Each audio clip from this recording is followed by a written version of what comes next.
শুভ দুপুর বন্ধুরা, আশা করি তোমরা যে যেখানে আছো খুব ভালো আছো আর আমিও ভালো আছি।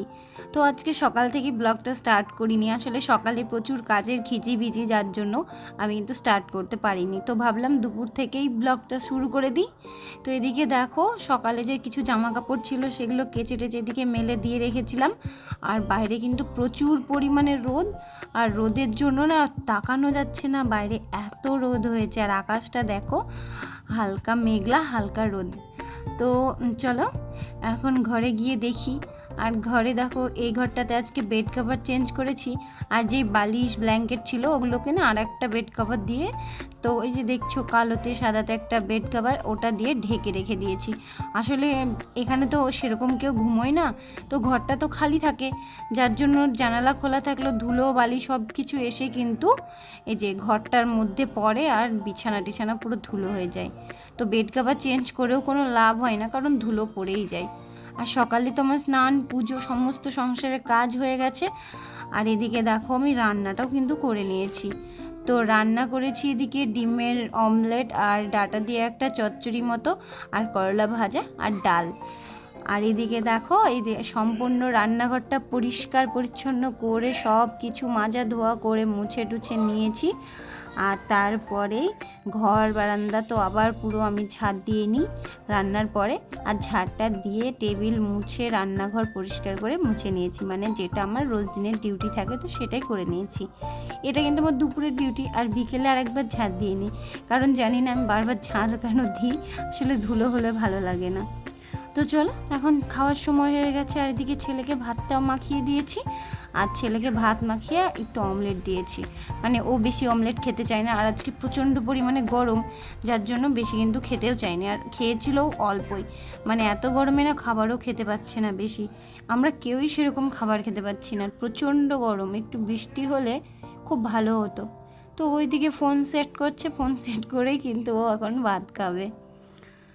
তো চলো ওর খাওয়াটা শুরু করুক, তারপরে কিন্তু আমরাও খাওয়া দাওয়াটা সেরে নেব।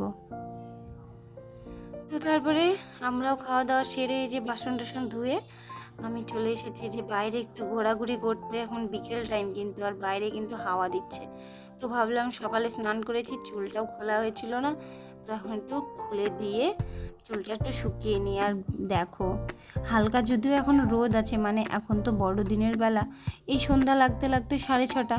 তো এখন যদিও বিকেল ওই 4টে মতো, কিন্তু কোনো লাভ নেই, তাও একটু হালকা রোদই আছে। তো চলো জামা কাপড়গুলোও তুলে নিই, যেহেতু ঘুরে বেড়াচ্ছিলাম, আর ভাবলাম শুকিয়ে যখন গেছে, কারণ যা রোদ পড়েছে সব শুকিয়ে গেছে। তো জামা কাপড়গুলো তুলে নিই। আর এদিকে দেখো, ছেলে এদিকে সাইকেল নিয়ে খেলা করছে। আসলে এত গরমের মধ্যে না মাঝে মাঝে ভাবি যে সকাল থেকে ভিডিওটা শুরু করব, আবার এত গরমের জন্য সকালে সমস্ত কাজ তাড়াতাড়ি করতে গিয়ে আর ভিডিওটা শুরু করা হয় না। তো কিছুদিন মানে যে কদিন গরম পড়ছে সে কদিন এরকম একটু প্রবলেম হবেই। আসলে সব কাজ একা হাতে করতে হয়, তো যার জন্য না আমি সব দিকে তাল দিয়ে উঠতে পারি না, মানে কোনটার পর কোনটা করব এটা ভাবতে আমার অর্ধেক সময় চলে যায়। তো তারপরেও নিজের মাথাটা ঠান্ডা রেখে সমস্ত কিছু সারাদিনের একটা রুটিন মাথার মধ্যে তৈরি করে নিই, তো তারপরে সেই স্টেপ বাই স্টেপ কিন্তু কাজগুলো করি। তো চলো এদিকে দেখো জামা কাপড়গুলো এদিকে তুলে নিচ্ছি। আর যে ঘর মোছার মফটা দেখছো, এটা কিন্তু আমি রোদে শুকিয়ে নিই রোজ দিন, না হলে আমার তো ঘরের মধ্যে শুকানোর সেরকম জায়গা নেই, তো সেজন্য আমি বাইরে দড়িতে দিয়ে দিই, ওটা শুকিয়ে যায়। তো চলো এদিকে জামা কাপড়গুলো এখন ঘরে নিয়ে গিয়ে রেখে দিই। আর ছেলেকে বললাম তুইও ঘরে চলে আয়, কারণ প্রচুর পরিমাণে রোদ, এই মানে গরম পড়েছে। তো জামা কাপড়গুলো রেখে দিয়ে এই যে জিমি বাইরে আসার জন্য ছটফট করছিল, তো গেটটা খুলে দিতেই ও বাইরে এসেও না একটু গরম লেগেছে, মানে ও তো একদমই গরম সহ্য করতে পারে না, একটু গরম লেগেছে, তো আবার ছুটে ঘরে চলে গেছিলো। তো তারপরে আবার জিশান ওকে জড়িয়ে ধরে চেপে ধরে নিয়ে আসলো, যতবারই নিয়ে আসছে ও শুধু পালিয়ে পালিয়ে যাচ্ছে, মানে বাইরের গরম ওর সহ্য হচ্ছে না, আর ঘরে এসি চলছিল, তো সেই জন্য ও বারবার চলে যাচ্ছে। আর এই যে গাছ, এই যে সাদা টবের গাছটা দেখছো, এটা কিন্তু আমি আজকে লাগিয়েছি রিও প্ল্যান্ট, মানে এই যে বড় গাছটা ছিল, সেটা আমি অনেকদিন আগেই লাগিয়েছিলাম সাদা টবটা, তো সেটাতে অনেকগুলো ডাল হয়ে নুইয়ে পড়েছিল আর একটু কেমন হয়েও গেছিলো, যার জন্য দেখলাম যে ওটাতে আঁটছে না। তো আমি সেজন্য পাশে আর একটা বাটি টাইপের, যে প্লাস্টিকের বাটি পাওয়া যায়, তো তার মধ্যে একটু মাটি দিয়ে লাগিয়ে দিয়েছি। তো ওইদিকে জিমির সাথে খেলাধুলা করে চলে এসেছি ঘরে, আর এসেই কিন্তু জামা কাপড়গুলো সমস্ত ভাঁজ করে নিয়ে এই যে রেখে দিয়েছি। এখন যেটা যেখানে রাখার গুছিয়ে রাখবো। আর বাইরে প্রচণ্ড গরম আর হালকা হাওয়া দিচ্ছে, আর এই যে দেখছো গাছগুলো কিন্তু শুকিয়ে যাচ্ছে, মানে এত গরম পড়েছে যে গাছগুলো আর মানে সহ্য করতে পারছে না।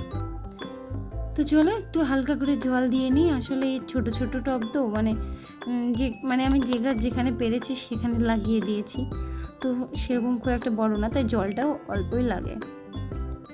তো এরপরে ছেলের পড়া আছে, মানে এই বিকেল হতে হতেই একটু পরে ম্যাম চলে আসবে, তো ছেলের পড়া আছে, সেই জন্য এদিকে আমি বই খাতা গুছিয়ে দিয়ে কিন্তু আমি চা দুধটা জাল দিতে চলে এসেছি। চাটা বসিয়ে দিয়েছি, দুধটাও কিন্তু জাল হচ্ছে। তো চলো দুধটা জাল হয়নি, আর ঠান্ডা করে কিন্তু ওকে আমি খেতে দিয়ে দেবো, আর চাটাও আমি ছেঁকে টেকে নিয়ে নেব। আর এখনও সন্ধ্যা দিইনি, কারণ এখন কিন্তু সন্ধ্যার সময় এখনও লাগেনি, কটা হবে ওই 5:45 মতো। তো 6টার দিকে ছেলের পড়া আছে, তো সেই জন্য আমি আরও তাড়াতাড়ি করে সমস্ত কাজ করে নিচ্ছি। তো দেখো বাইরেটা কিন্তু একদমই সন্ধ্যা লাগেনি, একেবারে বলতে গেলে সন্ধ্যার কিছু আগের মুহূর্ত, না বিকেল না সন্ধ্যা। তো তারপরে এই যে সন্ধ্যাটাও লেগে গেছিলো, আর ছেলেকে পড়াতে চলে এসেছে, আর কিন্তু ঘরের মধ্যে পড়াচ্ছে। আর সন্ধ্যাটা আমি একটু তাড়াতাড়ি দিয়ে নিলাম, কারণ আমার তো পরে আরও কাজ থাকে সন্ধ্যার পরে। তো তারপরে দেখো এই যে বাইরেটা অতটাও কিন্তু সন্ধ্যা না, তবে হালকা সন্ধ্যা লেগেছে। তো চলো তারপরে এই যে চাটা নিয়ে বসে গেছি চায়ের আসরে, আর তারপরে কিন্তু চাটাও খেয়ে নিয়েছি। আর তারপরে এই যে দেখো চাটায় যত বাসন ছিল সমস্ত কিছু ধুয়ে মেজে রেখে দিয়েছি পরিষ্কার করে, আর এখন না জায়গা মতো এগুলো গুছিয়ে নিই, একটা একটা করে সব কিছু আমি জায়গা মতো গুছিয়ে নিচ্ছি। তো চলো আগের দিনের কিছু কমেন্ট পড়ে নিই। তো সুমনা দিদিভাই বলেছো খুব ভালো হয়েছে বোন, পুরো ব্লগটা দেখে ফেললাম, রান্না করতে করতে তোমার ব্লগটা দেখলাম। ঠিক আছে দিদিভাই, তোমাকে অনেক অনেক ভালোবাসা, ধন্যবাদ তুমি যে রান্না করতে করতে আমার ব্লগটা দেখেছো।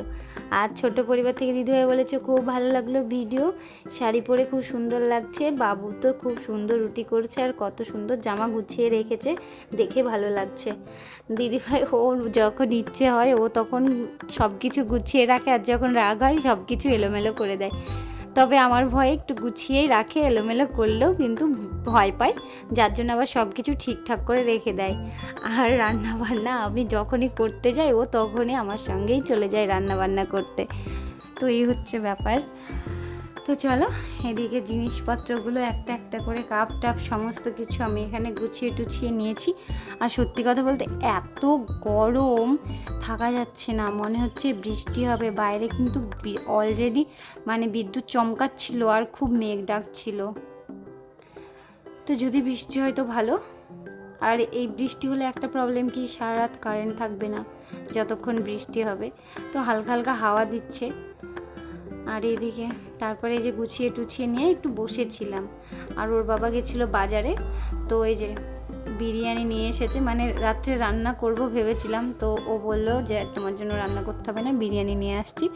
তো আমার ছেলে দুজনাই আমরা খাই, আর ও তো খায় না, তাই ওর জন্য কিন্তু একটু সোয়াবিনের ঝোল করতে বললো, যেহেতু ভাত আছে আর তরকারিও যদিও আছে, কিন্তু একবেলা তরকারি আরেকবেলা খেতে চায় না বললেই চলে, তো তার জন্য একটু সোয়াবিনের তরকারি করব। আর এদিকে দেখো বলতে না বলতেই দেখেছো কি পরিমাণে এদিকে বৃষ্টি চলে এসেছে, মানে খুব জোরে না, হালকাই বৃষ্টি, কিন্তু মানে প্রচুর পরিমাণে বিদ্যুৎ চমকাচ্ছে আর মেঘ ডাকছে। পুরো মনে হচ্ছিল না আকাশটা কেমন ভেঙে পড়বে এরকম। আমার প্রচণ্ড ভয় লাগে এই বিদ্যুৎ চমকালে আর অতিরিক্ত ঝড় হলে। বৃষ্টি হলে ভালো লাগে, কিন্তু ঝড় আর এই বিদ্যুৎ চমকানো আমার একদম ভালো লাগে না, খুব ভয় লাগে।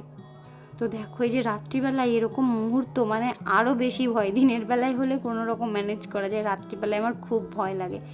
তো বৃষ্টি সেরকম হয়নি, বৃষ্টি হালকা পাতলা এই ছিটে ফোটাই হয়েছিল। আর জিমির তো সেই আনন্দ বৃষ্টি দেখে, ও ভিজতে চলে এসে জিশান জিমি সবাই বাইরে এসে যে ও খেলা করে বেড়াচ্ছে, সবার সাথে। তো ওকে একটু ডেকে নিয়ে ঘরে চলে আসলাম, কারণ ওর জন্য বৃষ্টির জল বা বাইরের কোনো জলে ভেজা ঠিক না। তো ছেলেকে বিরিয়ানি খাইয়ে দাইয়ে দিয়ে এই যে চলে এসেছি এখন সোয়াবিনের ঝোলটা রান্না করতে। আর রান্না করতে করতে দেখো বাইরেটার কি অবস্থা, কারেন্ট নেই, কিন্তু অনেকক্ষণ আগে কারেন্ট চলে গেছে আর চারিদিক সবার বাড়ি অন্ধকার হয়ে আছে। আর আমাদের যেহেতু ইনভার্টার আছে তার জন্য কিন্তু এই আলোটুকু পাচ্ছি। তো দেখো বাইরে প্রচুর পরিমাণে বিদ্যুৎ চমকাচ্ছে, মানে দেখলেই ভয় লাগছে। আর হাওয়াও কিন্তু বিশাল হাওয়া দিচ্ছিল, যার জন্য আমি একবার না জানলাটা বন্ধ করে রান্না করেছিলাম। তো এইদিকে রান্না করছি আর ছেলের মজা দেখবে। এই যে দেখো ছেলে এদিকে আমার জুতো সব বের করে ও হেঁটে বেড়াচ্ছে। এই যে ও র্যাম্প শো করছে, মানে জুতো পরে ও অ্যাডভার্টাইজ দিয়ে বেড়াচ্ছে, বলছে মা তোমার জুতো আমি পরবো। তো ও মাঝে মাঝে এরকম করে, আমার জিনিস পরে নেয়, জুতো পরতে যায়, টিপ পরে, মানে একটু মেয়েদের মতো সাজতে চলে যায়। তো মানা করলেও না শোনে না। তো তারপরে দেখো এই যে এটাতে না আমার মানে শু ছিল, যার জন্য ও আর পরতে পারলো না। হিল জুতো বাইরে কিন্তু দুজোড়াই ছিল, তাই না ও আর বেশি পরতে পারেনি, এই দুজোড়াই জুতো পরেছে আর শুগুলোকে রেখে দিয়েছে। তো আমি যে জুতোগুলো বাইরে রাখবো ওর সঙ্গে সঙ্গে এই যে পরা লেগে যায়।